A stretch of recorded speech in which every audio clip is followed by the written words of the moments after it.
জানি না। এই সৈন্যবাহিনী শোনো, এই বালককে ধরো, ধরে নিয়ে গিয়ে উঁচু পাহাড়ে নিয়ে যাও, ওখান থেকে ফেলে দাও। কথা বুঝতে পারছেন? এবার তাকে নিয়ে যাওয়া হলো, ক্রস ফায়ার দেওয়া হবে। এবার উপরে নেওয়া হয়েছে, একদম পাহাড়ের উপরে। এবার ওই বালক উপরে উঠে একটা দোয়া করছে, এই দোয়াটা সবাই শিখে নেন। ওই বালক উপরে উঠে দোয়া করছে, আল্লাহুম্মা কফিনিহিম বিমা শি'তা, আল্লাহুম্মা কফিনিহিম বিমা শি'তা, আল্লাহুম্মা কফিনিহিম বিমা শি'তা। পাহাড় থরথর করে কাঁপা শুরু করলো এবং ওই সৈন্যবাহিনী পাহাড় থেকে পড়ে গেল। বালকের কিচ্ছু হলো না। আমি কিন্তু বানোয়াট কোনো গল্প বলছি না, এটা কোরআন থেকে বলছি এবং এটা তাফসির। আপনি যে কোনো তাফসির পড়েন, মারিফুল কোরআন, তাফসির ইবনে কাসির, জালালাইন পড়ে দেখেন, জাস্ট পড়ে দেখেন আমার সাথে ডিবেট করার আগে। এবার সে বালক হেঁটে হেঁটে চলে আসলো রাজদরবারে। আবার কি ব্যাপার, তুমি মরো নাই? না, আল্লাহ আমাকে বাঁচিয়েছে, আমার রব আমাকে বাঁচিয়েছে। আবার পাঠানো হচ্ছে আরেক দল সেনাবাহিনীকে নিয়ে, যাও এবার ওকে সমুদ্রে নিয়ে যাও, সমুদ্রের মাছ সমুদ্রে ডুবিয়ে দিবে একদম। আবার সে ওখানে গিয়ে বলল, আল্লাহুম্মা কফিনিহিম বিমা শি'তা, হে আল্লাহ, অর্থ হচ্ছে হে আল্লাহ, আমার বিপক্ষে যারা আছে আপনি যা দিয়ে ইচ্ছা ওদের বিরুদ্ধে আমাকে সাহায্য করেন। অর্থটা হচ্ছে এমন, আল্লাহুম্মা কফিনিহিম বিমা শি'তা, আল্লাহ আপনি আমার জন্য যথেষ্ট হয়ে যান, ওদের বিরুদ্ধে আমার জন্য যথেষ্ট হয়ে যান, যা ইচ্ছা তাই দিয়ে আপনি হেদায়েত করুন, মানে আমাকে হেফাজত করুন। ঠিক আছে? আল্লাহুম্মা কফিনিহিম বিমা শি'তা, ছোট্ট দোয়া। এবার ওই সমুদ্র উত্তাল হওয়া শুরু করলো এবং ওরা জাহাজ থেকে পড়ে গেল। এই বাচ্চা সেফলি আবার চলে আসলো রাজদরবারে। বিশ্বাস করছেন না? চলে আসলো। এবার আসার পরে বলছে, শোনেন, আমাকে এভাবে মারতে পারবেন না, আমাকে এইভাবে মারা যাবে না, আমি আপনাদেরকে বলে দিচ্ছি কিভাবে আপনি আমাকে মারতে পারবেন। তো বাচ্চা বলছে, কিভাবে মারতে পারবো বলো? তখন সেই বাচ্চাটা বলছে যে আপনি সমস্ত এলাকার মানুষকে এক জায়গায় জড়ো করবেন, মানে পুরো নেশনের যত মানুষ সবাইকে একটা মাঠে নিয়ে আসবেন, মাঠের মাঝখানে একটা গাছ রোপণ করবেন বা একটা কিছু স্তম্ভ নির্মাণ করবেন, সেখানে আমাকে বেঁধে ফেলবেন। বেঁধে ফেলার পরে আমার এই ধনুক থেকে একটা তীর বের করবেন, তীর বের করে আপনি নিজ হাতে এই তীরটাকে নিশানা দিবেন, দিয়ে বলবেন বিসমিল্লাহ আল্লাহর নামে, বিসমিল্লাহ আল্লাহর নামে, বিসমিল্লাহি রব্বি হাযাল গোলাম বলে ছুড়বেন। অর্থ হচ্ছে আমি এই রবের, আমি এই বাচ্চার রব, আমি এই বাচ্চার রব আল্লাহর নামে তীর ছুড়লাম, এটা বলে তীরটা নিক্ষেপ করবেন, তাহলে আমি মরবো, তার আগে মরবো। কথা কি বুঝতে পারছি? এবার তাই করা হলো, সমস্ত এলাকার মানুষকে এখানে জড়ো করা হলো।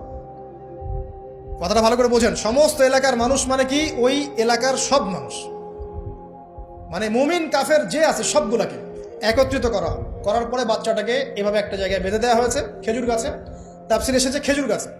এবার সে এখান থেকে তীর বের করে, বাচ্চা বলছে বিসমিল্লাহি রব্বি হাযাল গোলাম, নিক্ষেপ করলো। তীরটা ঠিক, আল্লাহ পাকের দৃষ্টি দেখেন এত সূক্ষ্ম, ওইটাই বর্ণনা করেছেন।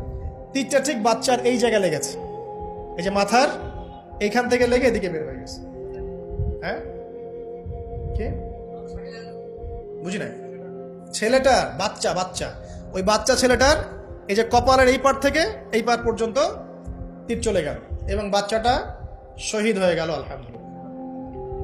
এবং এই বাচ্চাটা যখন মারা গেল বা শহীদ হয়ে গেল, আর সারা এলাকার মানুষ কি দেখলো? দেখলো যে বাচ্চা তাকে দুইবার চেষ্টা করে মারতে পারে নাই, কিন্তু তার রবের নাম যখন নেওয়া হয়েছে, আল্লাহর নাম নেওয়া হয়েছে, মারতে পেরেছে।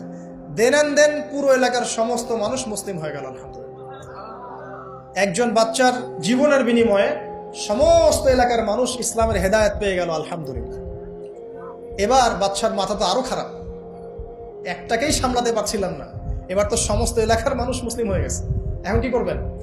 এখন সেনাবাহিনীকে আদেশ করা হয়েছে সমস্ত মানুষগুলোকে জড়ো করো, জড়ো করে একটা গর্ত খোঁড়ো, একটা গর্ত খুঁড়ে সেখানে আগুন জ্বালাও, আগুন জ্বালিয়ে সমস্ত মানুষকে ফেলে দাও।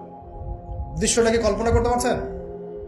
একটা পুরো এলাকার মানুষকে একটা মাঠের মধ্যে একত্রিত করে সেখানে আগুন জ্বালিয়ে সবাইকে সেখানে ফেলে দেওয়া হলো এবং তারা চতুর্দিক থেকে এটাকে অবলোকন করতে লাগলো, মজা উপভোগ করতে লাগলো।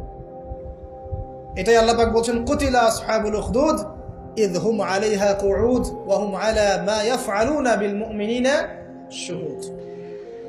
শেষ পর্যায়ে তাফসীরে এসেছে, শেষ পর্যায়ে একজন মায়ের কোলে একটা ছোট্ট বাচ্চা ছিল।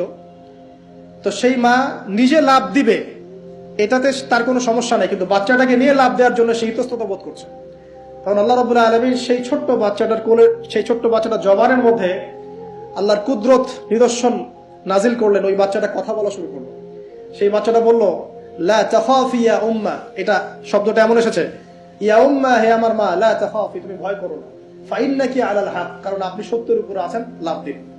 যারাই সে অগ্নিকুণ্ডে সেদিন লাভ দিয়েছে তারাই জান্নাতের স্বাদ পেয়েছে, আলহামদুলিল্লাহ।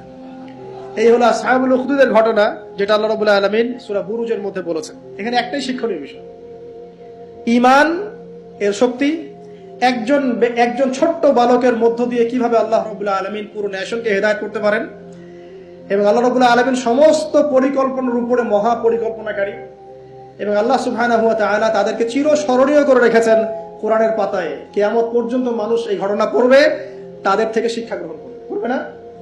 আল্লাহ রাব্বুল আলামিন সবচেয়ে বেশি স্মার্ট না আমরা সবচেয়ে বেশি স্মার্ট?